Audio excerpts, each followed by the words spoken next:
go donate right now. Yes. Go donate.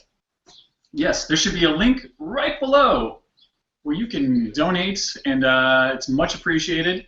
So again, you know, because of treatments and stuff, I've not really been able to get back into the game of working and hunting down jobs and all that kind of thing. There's a lot of fatigue involved, and it's something that I wasn't prepared for. And also, thanks to chemo, of having my brain just not fuzzy brain, can't think, can't finish sentences. And, you know, coming, hey, we're going to cut you open, and then you'll just sit around and heal. I'm like, okay. I don't know about that. And then we're going to put these chemicals in your system. You go once a week, and you just get dumped with this junk, and then, you know, you'll move on. You'll feel a little bad, but it should be okay, because you're a relatively healthy guy. And I said, okay. But the day-to-day is...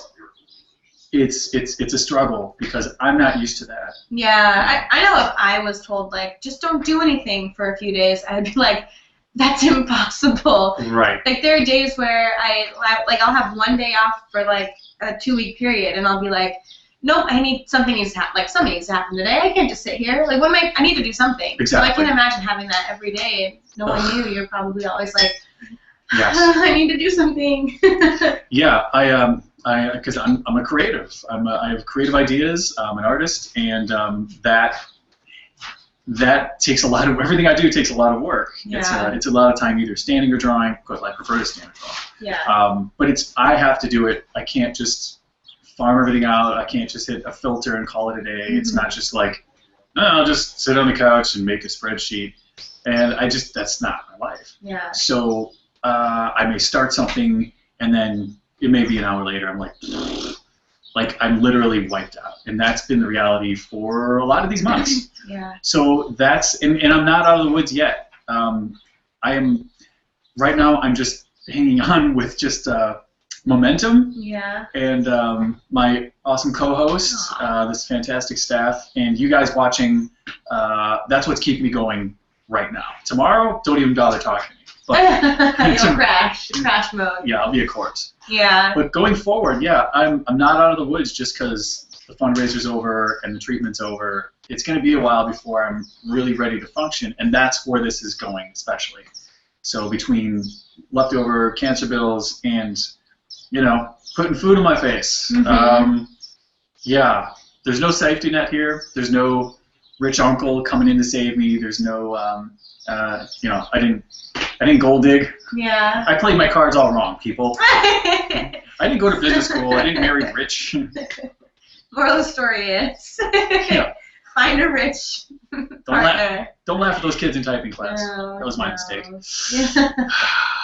Yeah. Tough road to hoe. But on the positive side, we have just gotten an update. We're at total, I think it's $48,605. Yes. So awesome. That's amazing, and thank you. And like, I'm sure Ed is extremely proud to call you all friends, and that's really, really quite incredible. Absolutely. All your support. I would not be in this good a shape without the support I've had from all my friends, friends I didn't know I had, and I hate to sound like a Hallmark card where it like redefines your idea of what friendship is, but it really has. Yeah. Because I've had people that I've known all my life that, you know, I got sick and they just kind of were out of my life. Like I never heard anything from them. But then I had people that I barely knew who were showing such concern that I was like, that's almost scary. Like, okay, just, you know, hey, nice, you feel that, or you're checking in, that's great. Yeah, but that's so nice. Yes. Like, yeah. It does teach you who really cares about you. And yeah. It was very, that was a big it was an eye-opening self-affirmation. If I'll never have to have that crisis of like, who am I? No one really likes me. No one's paying attention. Because I was just going along day to day and doing my thing and hoping, you know, everybody else, you know, everyone wants people like them. Yeah. But it wasn't until that first big fundraiser where you realize that just by being yourself and being just true to who you are, you can have an impact on people. As long as you're not truly a dick all the time. Just don't truly be a dick. You'll have an impact. Be a dick some of the time. Yeah. Ain't nobody throwing a show for you. I'm sorry. Restraining orders. That's what you get. Oh God. So yeah, no restraining orders, and it has just been. It's still overwhelming, and I do not take any of it for granted. Yeah, it keeps me afloat. Keeps me here. I'm still smiling, and I'm ready for the next chapter after this. It looks like. Oh yeah, my friend gave me a card with this amazing saying, and it goes. There will come a time when you believe everything is finished. That is the beginning.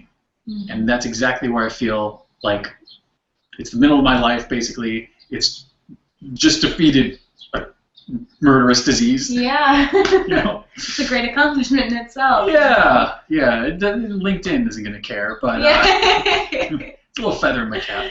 So yeah, that's what I got to do is just look forward and plan. And plan to be my true self. Yeah. And I feel like that's what you do. Yeah. You know, for all you do, and you know, even though you have like, you know, aliases, but you're still like you're living the life you want to live. Yeah. Going that direction. Yeah. I think that's exactly. It's like that inspires me. Oh wow! Well, Yeah. thanks. Yeah. Thank you. Absolutely. Thank you. Absolutely. Yeah, you know, I always say I never like really truly felt like I fit in until I found like the burlesque community just welcomed me with open arms right when I started, and mostly Kiss Kiss did that for me. Yeah. And that's just it is such a nice cabaret. feeling to feel like you think that. I lost my phone. Oh I no. was gonna check on our next act, but I don't know where they are. Sorry, I didn't need to interrupt. No, I just want to talk to the Lindy Hop people and see if they're on deck because they are next. See where they might be. Yeah. Is in the rat basket. Anybody can check on that. Can you actually? Yeah. Anyways, if we can talk about Kiss Kiss for 1 second, is that possible? Oh my God! Absolutely. You gave your whole day for this. Yeah, so great. please. I would just love to, you know, promote Kiss Kiss a little bit. Eat my sandwich. I want you to eat because it is. I do consider Kiss Kiss my burlesque home, and I think it is an amazing place for people to express themselves, and it's so empowering for women and celebrating the female form. And that show is Fridays and Saturdays at 10 p.m. Over at the Uptown Underground. We have a show tonight and tomorrow night. We have some amazing guests. Bella Canto is back tonight from Toronto. She was my big sis. Yeah. Amazing. And I love her, and she was one of the first people I met in the group, and she just immediately like became a friend, and I looked up to her so much because she sang, and I wanted to sing, and she's so beautiful, and getting naked and never seen this before, and she was just like, yeah, let's do a duet together, yeah, let's do this together, and I was like, oh, you want to really? Like, we can do it together? I thought you might get mad and I want to sing too. Like, let's do it together. She was just, the Kiss Kiss is just wonderful. So if you can come support that show, it's great. And Uptown Underground is a gorgeous space by Chris O'Biddle and Jen Kincaid. They opened that up earlier this year, and it is absolutely incredible. I think they're just uptownunderground.com. Right? Yeah, uptownunderground.com. Yeah, check them out if you're and in on Chicago. Facebook, they're the Uptown Underground and Kiss Kiss Cabaret. Yeah. Check those out definitely. So what was the gateway? Because I know that you are, you know, I studied Second City, but you took it all the way to conservatory. Mm-hmm. What was the gateway to burlesque? Where you're like, you want to perform in one way, but you saw this, you're like, yeah, I can do that. Well, the thing about the improv community is it's so easy to get like sucked into doing it all the time, and then that's all you're doing improv all the time, and it's really, really great because people are supportive and like there are so many show opportunities and you're able to perform all the time.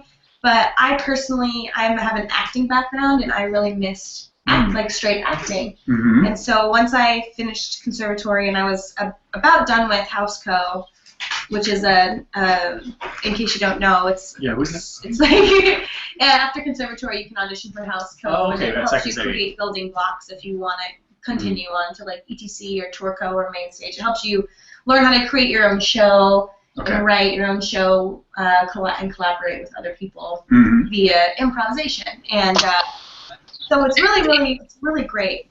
But I just started really missing straight theater, and so I was just scouring the theater in Chicago page, and I found Kiss Kiss, and I had always wanted to do a cabaret show, and I didn't really realize it was burlesque until I like read more about Kiss Kiss, did some more research, and I was like, oh, I don't know. Well, I'll go to the show and I'll see if I can do it. Mhm. And I had like it was at a time in my life where I was like really down on myself. I'd had like a horrible breakup, and I like just needed to feel good about myself. Like I just needed something to like make me feel happy again and like good about myself. And so I was like, I'm just gonna face all these fears. I'm just gonna write a list of stuff that I'm scared of, and then I'm gonna do that shit. And then I can say like, hell yeah, I did that shit. Yeah. So I like almost didn't even show up to the Kiss Kiss audition because I was this isn't me. Like I'm not this girl. I can't do this.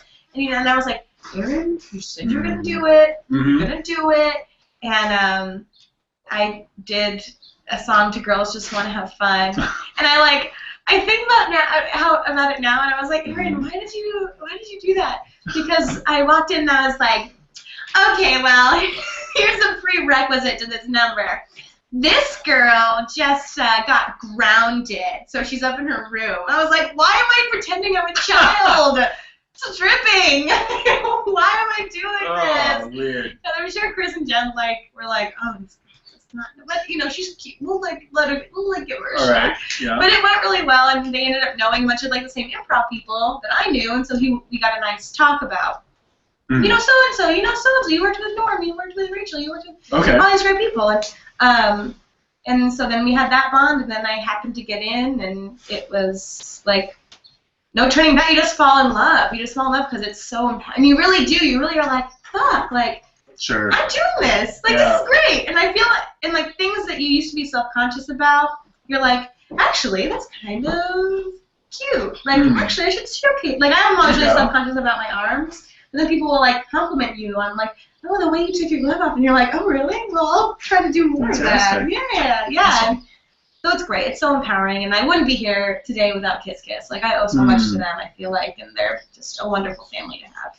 Excellent. So if you are in the Chicago area, you should check go them out. check Kiss Kiss out. Definitely. Look up Kiss Kiss Cabaret, and it looks like our other performers are just about more ready. dancing. Good.